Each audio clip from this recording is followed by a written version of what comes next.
ICBS News. I don't know what you see, but we brought it to you first.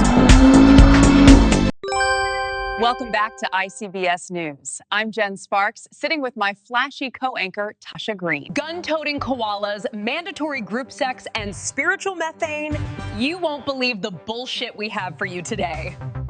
Good evening, ICBS viewers. Holy shit, gun-toting koalas? Is this real life or just another Tuesday? The Australian government, fresh off the recent Bondi shooting tragedy, has unveiled Operation Drop Bear Defender. Their solution to gun violence? Training Australia's cuddly marsupials in advanced firearm techniques.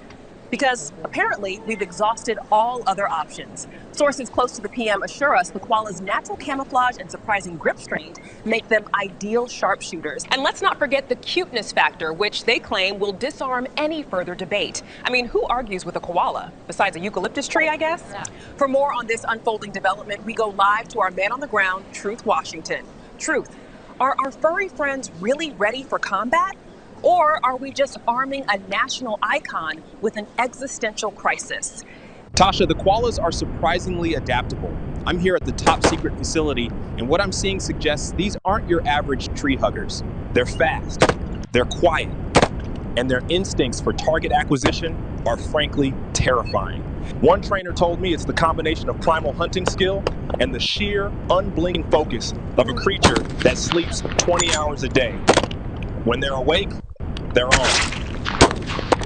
So they're actually good at this. We've gone from no guns to koala snipers. Truth, what about the critics? The ones suggesting we focus on human criminals?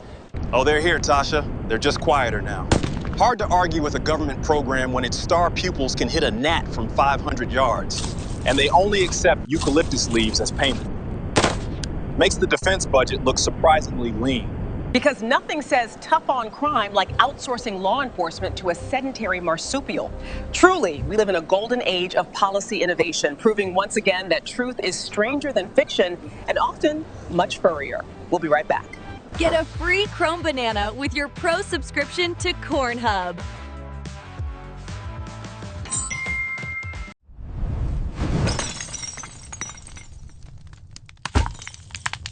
ICBS Breaking News. Ooh-wee, it's about to get hot in here.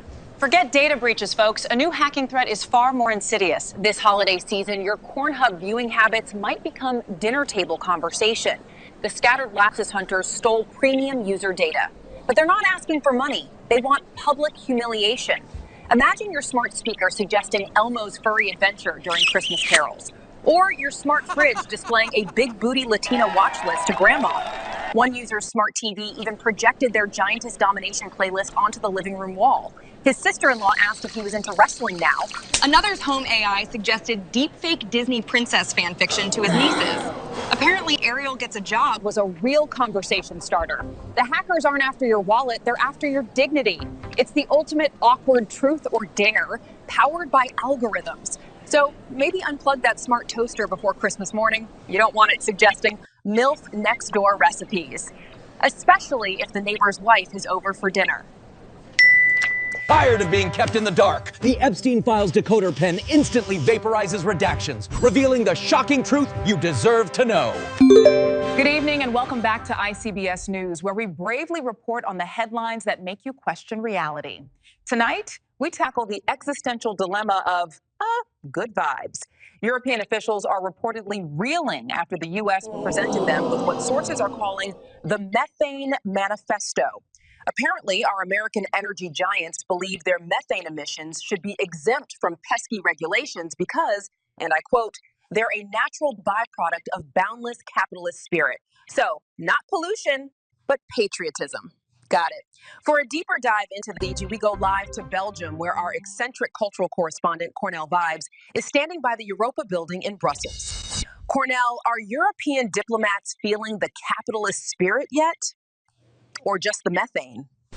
Tasha, my dear, it's less about feeling the spirit and more about feeling the squish of a very thick binder hitting the table. And of course, the water in your shoes. The air in Brussels, they say, is thick with, well, ideas. And perhaps a touch of that boundless effervescence from across the Atlantic. See, The manifesto, as I understand it, posits that American fossil fuels are not merely energy, but a feeling of freedom, unstoppable market momentum. To regulate it, Tasha, would be to regulate joy, to stifle the very hum of enterprise. So, Cornell, you're telling me climate policy is now a matter of emotional regulation?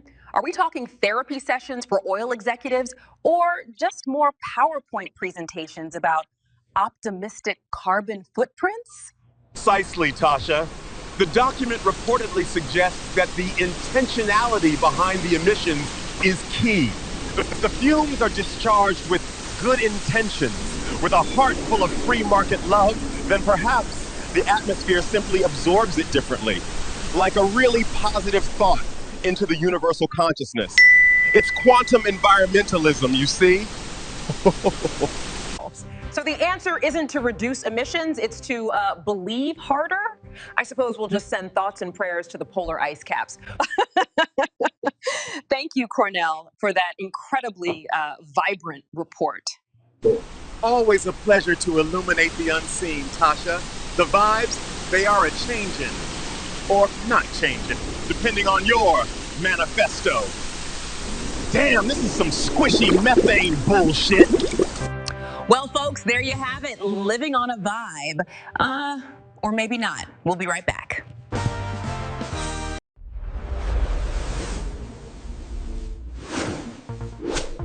ICBS Breaking News.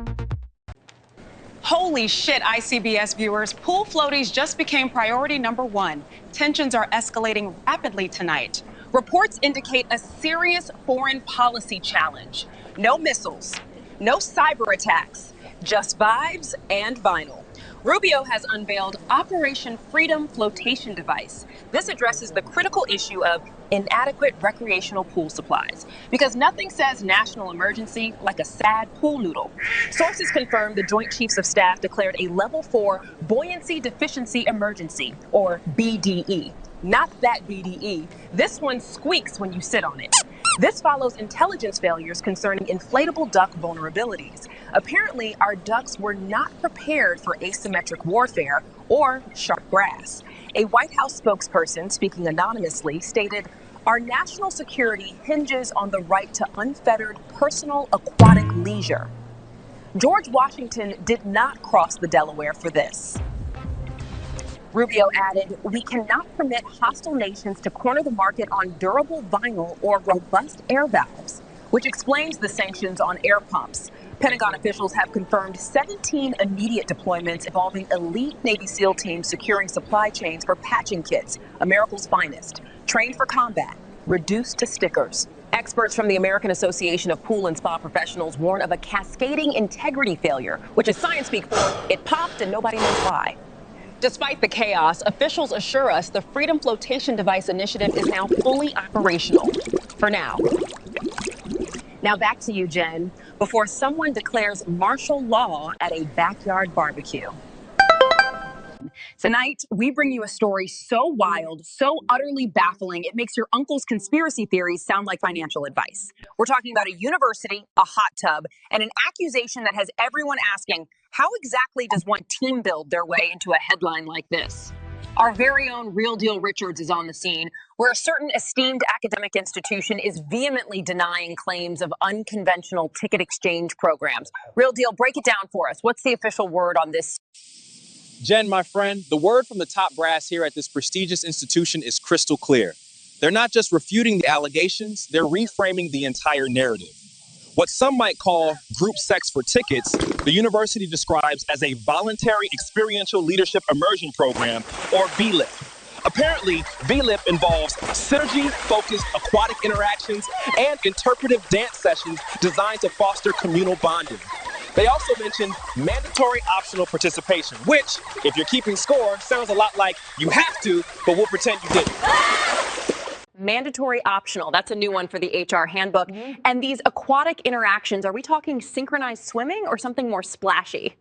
Well, Jen, the university spokesperson, who I must say was struggling to maintain eye contact with the inflatable obstacle course, clarified that these activities were specifically designed to enhance interpersonal cohesion through a low-barrier, high-impact communal experience. They stressed that a senior staff wellness facilitator was always present, ensuring optimal participant comfort and compliance with the institution's consent-adjacent proximity guidelines. So, to be clear, no tickets exchanged for that. Just some very enthusiastic interpretive dance in a hot tub, overseen by someone whose job title sounds like a brand of expensive air freshener. Consent-adjacent proximity guidelines?